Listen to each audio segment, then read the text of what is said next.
छतरपुर के बागेश्वर धाम में सामूहिक विवाह का आयोजन हुआ। नेता अभिनेता के साथ तमाम साधु संत शामिल हुए।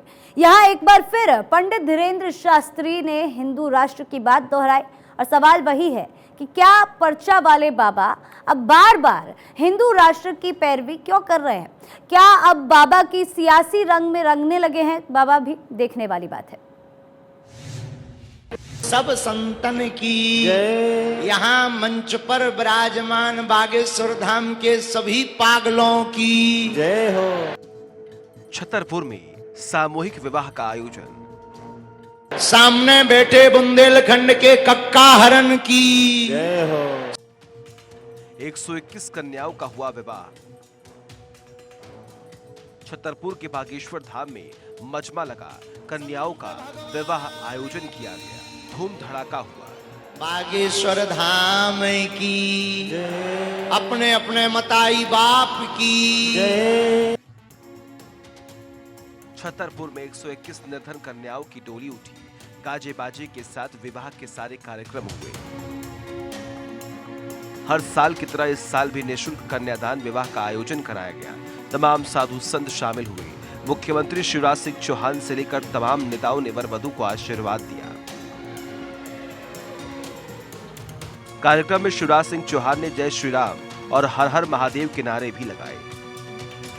बोले सियावर रामचंद्र की, पवन सुत हनुमान की, उमापति महादेव की, बागेश्वर धाम की, सदगुरु देव की, संत समाज की, हर हर महादेव।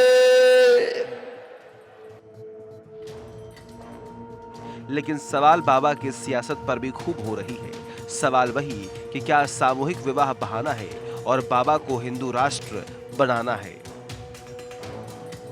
सबसे पहले मेरी भांजिया जो आज दाम्पत्य सूत्र के बंधन में बंध रही है और लाखों की संख्या में उपस्थित आप सब ऐसे भक्त हैं जो बालाजी के दर्शन करके लोक कल्याण के भाव से आप पधारे।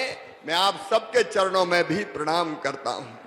सिया राम मैं सब जग जानी, करहूं प्रणाम जोर जुग पानी। बाबा बागेश्वर के धाम में मंडप सजाया गया, दूल्हों को सेहरा पहनाया गया, दुल्हनों के हाथों में मेहंदी रचाई गई। मौका था सामूहिक विवाह का, सफर था बागेश्वर से कुटुंबेश्वर का। इस मौके पर भी बाबा ने अपने एजेंडे को सबसे सामने रखा। वाले महाराज जी, लंदन से हमारे बड़े भैया राजराजेश्वर महाराज जी, पूज्य श्री संजीव कृष्ण ठाकुर जी और ब्राह्मणों के बड़े ही मानने वाले और समूचे भारतवर्ष में एक अलग लाइन खींचने वाले सनातन की हमारे बड़े ही प्रिय श्री अनिरुद्धाचार्य जी महाराज जी भी, पूज्य आचार्य श्री अनिरुद्धाचार्य जी महाराज जी पधारे। राजपीठ से भी मध्य प्रदेश के मुख्यमंत्री शर्मा जी आप सब पधारे और भारत हिंदू राष्ट्र बनेगा। ये विदेश है, ये प्रिंस चार्ल्स के रिप्रेजेंटेटिव आए हैं। ये वैसे ईसाई हैं लेकिन सनातन को मानते हैं। इसका मतलब ये है कि विदेशी भी चाहते हैं कि एक राष्ट्र तो ऐसा हो जहां हिंदुत्व के साथ, गौरव के साथ, जातिवाद को अलग रख के हम कह सकें कि हम हिंदुस्तानी हैं। हिंदुस्तान का मतलब क्या? हिंदुओं का स्थान ही हिंदुस्तान है। इसलिए हमारा ये मांग सरकार से नहीं है, अपने इष्ट से और संतों के चरणों से प्रार्थना है। और कोई अगर सपोर्ट करता है तो स्वागत है।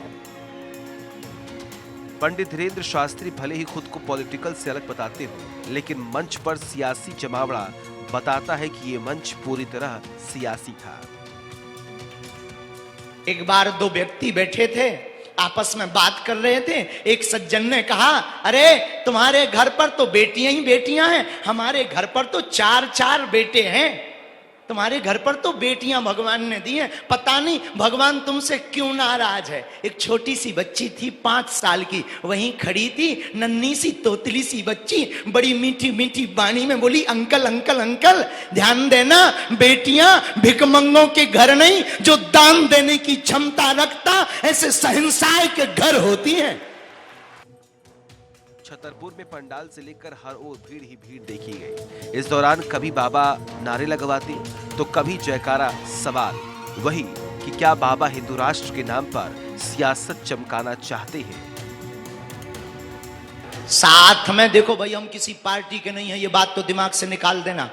हम बजरंगबली की पार्टी के हैं, लेकिन हमारे बगल में यहाँ के जो मुख्यमंत्री मध्य प्रदेश के विराजमान, अभी हम बैठे बैठे चाय पी रहे थे, चर्चा कर रहे थे, बोले गुरुजी अभी अभी हमने एक ऐसी योजना निकाली है कि हर गरीब बेटी को 1000 रुपया पर महीना दिया जाएगा। हमने तुरंत सबकी तरफ से कह दिया, thank you very much my dear. Video report Bharat 24।